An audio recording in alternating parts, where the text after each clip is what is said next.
Okay, here is a video on how to replace a 3-piece clutch. First thing you want to do is take off your servo, your fuel lines, your exhaust pipe, and your engine, or any other things that might get in the way, like your spoiler. Okay, once you're done with that, you want to take off your engine and put your car somewhere safe and put a very easy place so you can take off your clutch and work on it.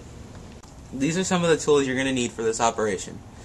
But first, you're going to have to go to your local hobby store and buy the 3-piece clutch or 2-piece clutch that you're required to need. For the first, you want to grab your engine and grab it and put a rag on the flywheel. Try to get it in a very good place so you can hold it. So then you want to undo this screw right here.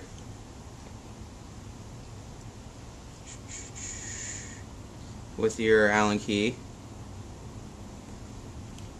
Then you want to put it down and make sure that you have all the washers in place, or you remember where they go. Put that aside. Put that right there. Then you want to take the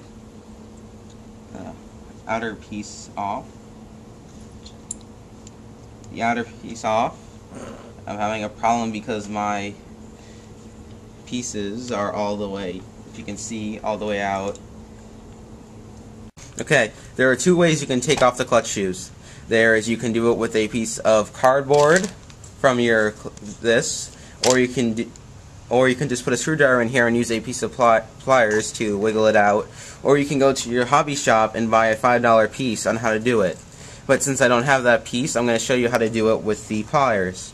First you want to do is stick your little screwdriver or your piece of cardboard in here, and then you want to take it and just kind of wiggle it out.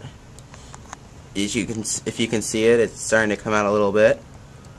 Almost got it.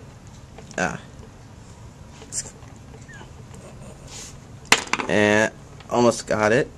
It's kind of hard. Gotta get a good grip on it. And take it out, and that's how you do it, and just do the rest. Okay, right now we are trying to do this manually, which is kind of hard.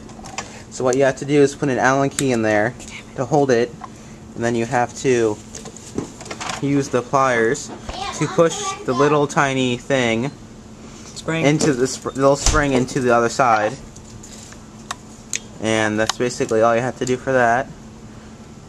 And the last one's kind of hard, but once you get it, it's really easy to understand.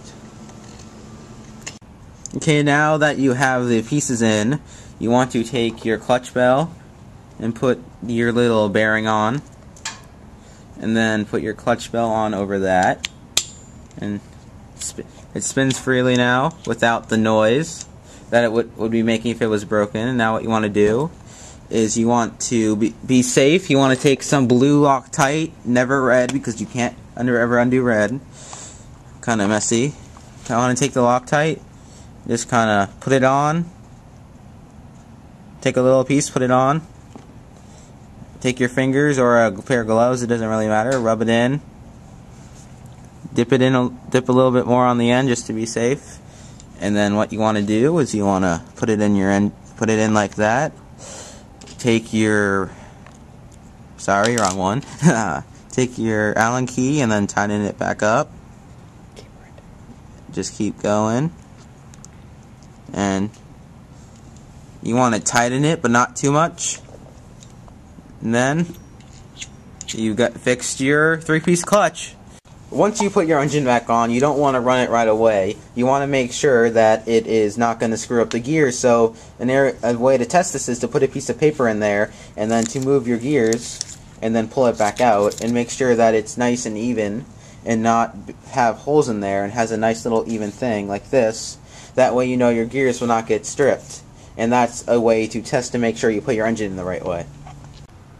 Okay, as you can see, now that we're finished putting the engine on, we put the exhaust pipe back on, reattached the air filter, redid the servo, put the spoiler back on, everything else. Now you're able to run, have fun, go bash your car, race, whatever you do. That's how you fix your 3-piece clutch.